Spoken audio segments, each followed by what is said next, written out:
Marcus Aurelius once said, "Waste no more time arguing what a good man should be one." Marcus Aurelius, a wise Roman emperor and philosopher, left us valuable lessons for our daily lives. He lived in tough times with death and chaos all around. He penned a guide for himself, now called Meditations, over 2,000 years ago, but his wisdom remains relevant. So, how can we use his Stoic philosophy in our lives? These timeless insights can help us navigate life's ups and downs with grace and strength. Here are some practical life lessons we can learn from Marcus Aurelius. Lesson number 6. Focus on yourself. Marcus Aurelius wisely said, "Do not waste what remains of your life in speculating about your neighbors. Anything that distracts you from fidelity to the ruler within you means a loss of opportunity for some other tasks." Our time on earth is limited, so why waste our precious energy worrying about what our neighbors are up to and what they think of us? Instead, we should concentrate on our own unique calling in life, whether that's creating art, empowering others, or being a loving parent. However, in today's world, with the influence of social media, we've become addicted to the lives of others. We constantly compare ourselves to people with fancy cars, cameras, and houses, leading to frustration and envy. Imagine if we could spend our entire lives ignoring what others are doing and focus solely on our own journey. For 1 week, consider disconnecting from social media. Uninstall those tempting apps from your phone and resist the urge to check Facebook, Instagram, or any other social network. For this brief period, refrain from activities that concern others and concentrate solely on your immediate tasks. It's important to note that this experiment doesn't advocate neglecting your friends and loved ones forever. It's just a 1-week commitment to prioritize your needs, investing all your time, energy, and effort in your own endeavors. You'll be surprised by how this break from constant comparisons, envy, and distractions can improve your focus and diminish negative feelings. Instead, you'll find yourself more immersed in your creative work, driven by your own aspirations. So it may open your eyes to the benefits of leading a more self-directed and content life, where your precious energy is channeled into what truly matters to you. Lesson number 5. Perception molds reality. Our reality isn't something fixed that's out there waiting for us to discover. Instead, we create our own reality through our thoughts and perceptions. Let's explore this idea with a few examples. Imagine you're a billionaire with all the money and possessions you've ever wanted, yet you still feel like a failure. This feeling might arise because you're comparing yourself to even richer billionaires. On the flip side, someone living in poverty in a slum might be incredibly happy because they're filled with gratitude. As the ancient philosopher Marcus Aurelius wisely put it, life is but what you deem it.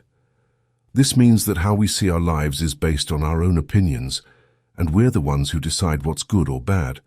So in a way, we shape the way we see the world through our thoughts. There isn't an external reality apart from our own perceptions. To apply this thinking practically, we should strive to view everything in a positive light. For instance, when someone speaks ill of us directly, instead of getting upset, we can tell ourselves, "I'm glad someone is talking about me. It means I'm not boring, and I'm doing something interesting." Moreover, it's not the insults or criticisms from others that hurt us, it's our interpretation of those words that causes the pain. Marcus Aurelius wisely noted, "If I do not view the thing as evil, I take no hurt." In other words, if we see what others say as irrelevant, we won't feel hurt. He also pointed out that if we reject the sense of injury, the injury itself disappears, emphasizing that the injury we experience in life is merely our own opinion. To illustrate this, picture yourself in a boat in the middle of a dark, foggy lake. Suddenly, another boat collides with yours and you bump your head. Naturally, you'd be angry and frustrated, wanting to give the other person a piece of your mind. However, as the fog lifts, you realize that the other boat was empty. Now, your anger subsides because you understand there was no one to blame. In the same way, Marcus Aurelius suggests that everyone trying to harm us is like an empty boat, harmless when we recognize their actions as irrelevant to our well-being. So, if you're halfway there and enjoying the valuable lessons from Marcus Aurelius, don't forget to hit that subscribe button.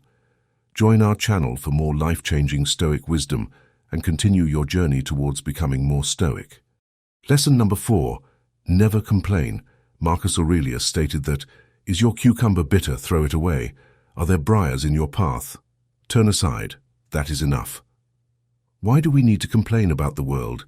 If someone is bothering you, just ignore them. Unfollow them on social media or cut your ties with them. Do you hate your job? You can either quit or find ways to make it less miserable. Often, we can't change the world around us, but we can always change how we see it. Life is about making the best of what we have. Think about this meditation from Marcus Aurelius. What's the best you can do with what you've got? Most of us don't have much time, energy, or money, but even with limited means, how can we do our life's work? Instead of complaining, consider how to use your limitations creatively. Think of your constraints as opportunities. For instance, if you dream of being a great photographer but have a lousy camera, see it as a creative challenge. How can you create amazing images with the camera you already own? If your dream is to start a business, but you lack experience, money, and time, don't despair. Use this as an advantage. Your lack of resources can free you from traditional business constraints. Be creative and frugal to build an economical business. Creativity thrives on constraints, so embrace your limitations positively. Instead of seeing them as obstacles, view them as a chance to innovate and find unique solutions. Complaining about life won't get you far, but making the best of what you have, even with limitations, can lead to a more fulfilling and successful journey. So embrace your creative constraints and unlock your potential. Lesson number 3. Happiness is universal. Let it be clear to you that the pace of green fields can always be yours, in this, that, or any other spot, and that nothing is any different here from what it would be either up in the hills or down by the sea, or wherever else you will. Marcus Aurelius. Many people often find themselves unhappy due to their living situations and a constant desire for something different. Our homes and where we live play a significant role in causing this misery. We dream of being elsewhere, thinking that a change of location or a better home will bring us more happiness. For instance, if we live in the suburbs, we might long for the hustle and bustle of the city. Those in the city may yearn for the peace and quiet of the countryside. People living in rural areas might wish they were by the beach, and those on the coast might fantasize about island life. It's a cycle. Even island dwellers might envy the convenience of the suburbs. The grass often seems greener on the other side. But what if we could be content with where we are? Imagine if we could love our homes and neighborhoods without constantly desiring a change. This shift in perspective could free up our energy, money, and attention for more fulfilling pursuits. So let's try a different approach. Let's embrace the idea that the grass is greener on our side of the fence. Even if your current location isn't your ideal, there are undoubtedly positives to be found. Living in a boring place can ignite your creativity as you search for interesting things to do. It might even be an opportunity to start something unique and personally meaningful. Ultimately, we are the captains of our own destiny. Instead of complaining about where we live, let's focus on the advantages of our neighborhoods, cities, or homes. Challenge yourself to make a list of all the positive aspects of your current living situation and never dwell on the negatives. Conversely, consider other places you'd like to live and make a list of their downsides, such as the cost of living, traffic, pollution, or being far from family and friends. This exercise will highlight that every place has its drawbacks. With this mindset, you can channel your creative energy into endeavors that are personally meaningful to you. Your home and your surroundings become the canvas on which you paint your life's masterpiece. So, never underestimate the potential for happiness and fulfillment that can be found in your own backyard. Lesson number 2. Wake up early. Waking up early can be a challenge. Marcus has an internal debate with himself, something many of us have experienced. He knows he should get out of bed, but the cozy warmth of the covers is so inviting. It's a familiar struggle, but it's also remarkable. Marcus, as an emperor, didn't have to get up early. He had numerous privileges, yet he insisted on rising early and starting his day's work. Why did he do this? Because he understood that conquering the morning was the key to winning not just the day, but life itself. Although he might not have heard the saying, "The early bird gets the worm," he knew that a well-began day was half done. By pushing himself to do something uncomfortable and demanding, by committing to what he knew he was meant to do and loved to do, Marcus initiated a process that would lead to a successful day. Marcus Aurelius's struggle with early rising resonates with many. Getting out of a warm bed can be difficult, even for an emperor like him. But he believed that taking charge of the morning was crucial for overall success. He wasn't bound by the need to do so, but he recognized that a well-spent morning set the tone for the day.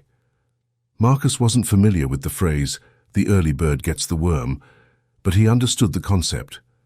A productive morning led to a fruitful day. By challenging himself to do something he found uncomfortable, he laid the foundation for a successful day. Lesson number 1. Serve the common good. Living solely for oneself leads to a life devoid of meaningful connections with others. To discover your purpose and mission in life, follow a straightforward path. Consider how you can contribute to the greater good. This simple but profound concept was emphasized by Marcus Aurelius, the ancient philosopher and Roman emperor. He advised against engaging in aimless or thoughtless actions, encouraging us to make every deed serve the common good. Being an honorable and purpose-driven individual means helping those less fortunate, sharing your gifts, knowledge, and resources without expecting anything in return. Even when others show disdain, the commitment to doing good must persist, just as Marcus Aurelius advocated. He encouraged a continuous accumulation of good deeds, seamlessly interconnected. Nevertheless, this path is challenging. Learning to assist others without anticipating rewards remains a significant endeavor. The intrinsic value of the good deed itself should suffice. To be truly human means to serve others. It's akin to the eye not seeking praise for seeing or the feet for walking. They simply fulfill their natural functions. Similarly, humans are designed to perform acts of kindness, and when they do so, they fulfill their purpose. Once you've helped someone, forget about it, or better yet, don't even dwell on the fact that you've helped them. Marcus Aurelius reminds us to act selflessly and without expecting recognition. The joy derived from helping others is a reward in itself, and it need not be acknowledged. So, Marcus Aurelius shows us how to live a happy and peaceful life through Stoicism. He says that by looking within ourselves, using our reason, doing our duties, staying strong and being moderate, we can find happiness and stay calm no matter what happens outside. He also teaches us that we have control over our thoughts, which gives us freedom. Marcus Aurelius's teachings in his meditations are still valuable today for living a good life. If you enjoyed this, subscribe to our channel for more Stoic wisdom like this.